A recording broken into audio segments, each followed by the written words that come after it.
J'ai demandé spécifiquement au ministre de l'Immigration, donc à Simon-Jolin Barrette, de regarder les cas un par un pour voir si on est capable de les qualifier comme immigrants, puis de les accueillir chez nous, non pas comme réfugiés, mais comme immigrants. Donc, on va analyser chaque cas un par un, là, puis évidemment, c'est une façon de leur dire merci.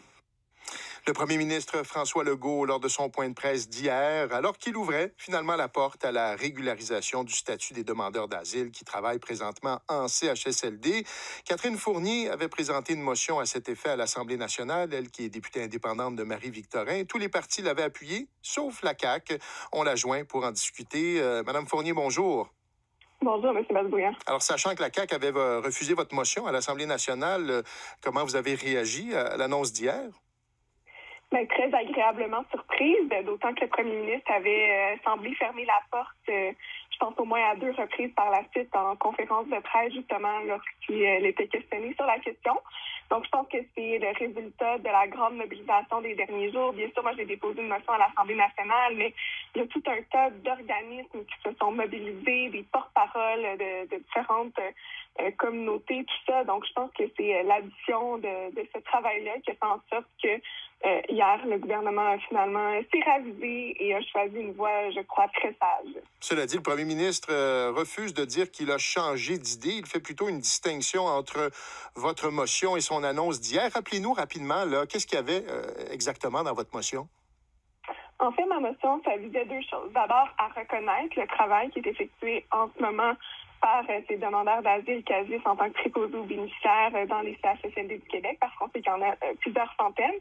Et par la suite, la motion, en fait, demandait à ce que l'Assemblée nationale demande au gouvernement du Canada donc d'octroyer un statut rapidement, donc de régulariser la situation des demandeurs d'asile, parce que bon, on sait que c'est de compétence fédérale, cette catégorie particulière d'immigration. Par contre, la semaine passée, moi, j'ai écrit personnellement au ministre de l'Immigration, Simon-Jolin Barrette, pour lui proposer, en fait, de ne pas attendre, justement, après le gouvernement du Canada et de plutôt analyser les dossiers des demandeurs d'asile en vertu de la loi québécoise sur l'immigration. Donc, nous, au Québec, on a plusieurs programmes en matière d'immigration économique et il y a un programme qui s'appelle le programme de l'expérience québécoise qui est justement en train d'être réformé présentement, qui constitue en fait une voie rapide pour l'immigration en fonction des besoins de main-d'œuvre. Je crois que ça s'applique tout à fait au cas présent parce qu'on sait à quel point justement on a des besoins en termes de personnel dans nos établissements de soins de santé, puis particulièrement dans nos CHSLD, pardon, c'est une question tout le monde est au courant, puis ça fait très longtemps, c'est au-delà de la pandémie actuelle. Donc, j'ai proposé à M. Jolin Barrette de créer une catégorie, dans le fond, au sein du PEC, qui serait une espèce de PEC santé, et qui permettrait donc de passer à côté du processus fédéral et d'analyser chaque dossier des demandeurs d'asile en vertu de ce programme-là et donc d'octroyer un certificat de sélection du Québec à ceux, dans le fond, qui travaillent déjà dans nos CHSLD, qui parlent déjà français, qui sont déjà intégrés à la société québécoise, parce qu'il faut savoir que la plupart d'entre eux sont déjà ici depuis 2017 ou 2018. Donc, les propos du premier ministre hier, en fait, concordaient parfaitement avec la proposition que j'ai envoyée au ministre la semaine passée. Mais un PEC santé qui toucherait tout le monde ou qui serait ouvert à tous ceux qui travaillent dans le milieu de la santé ou principalement à ceux qui agissent comme préposés aux bénéficiaires? Ben, je pense qu'il faut le regarder. Moi, je parlais spécifiquement des gens justement qui agissent comme préposés aux bénéficiaires et comme infirmières dans le réseau de la santé. Peut-être que le gouvernement va vouloir l'analyser en fonction des CHSLD, mais bon, je pense qu'on peut quand même pas se priver de compétences qui sont actuellement à l'œuvre dans le réseau, que ce soit vraiment auprès des personnes vulnérables dans nos établissements de soins de longue durée, que ce soit dans les hôpitaux. Les gens qui sont là, qui sont à l'œuvre, qui nous permettent justement de passer à travers cette pandémie. Il me semble qu'ils méritent justement bien cette reconnaissance. D'autant, comme je disais, ils connaissent déjà nos institutions, ils sont déjà parmi nous, puis on en a cruellement besoin, en fait. Je serais curieux de savoir si le ministre de l'Immigration, puisque vous l'avez interpellé directement, si M. Simon-Jolin Barrette vous a répondu.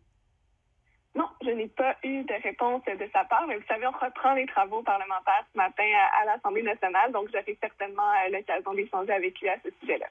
Et justement, le sort de ces demandeurs d'asile devra tout de même être débattu avec Ottawa, donc ça veut dire que ça va prendre du temps. Il y aura beaucoup de discussions. Quel genre de suivi comptez-vous faire dans les prochaines semaines?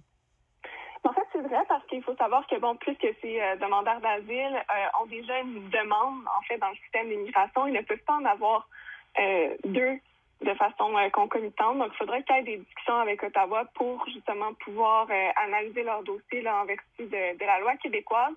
Mais franchement, je suis pas mal certaine qu'il y aura de l'ouverture là, du côté d'Ottawa de ce côté-là, parce que de toute façon, c'est un peu la faute de la bureaucratie fédérale si on en est rendu là, parce qu'en moyenne, ça peut prendre jusqu'à 30 mois, voire plusieurs années, en fait, dans beaucoup de cas, pour avoir une réponse de la Commission des réfugiés. Donc, puis on a vu ces derniers jours là, que cette question-là de reconnaître les travailleurs là, qui sont présentement dans les services essentiels, mais qui sont des demandeurs d'asile, semblait déjà avoir l'adhésion du gouvernement fédéral.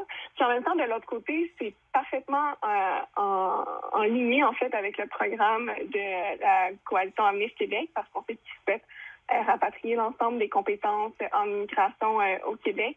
Donc, c'était le bon temps pour agir, notamment là, la catégorie des demandeurs d'asile. Donc, je pense que de part et autre, c'est tout à fait conséquent là, avec les programmes des partis.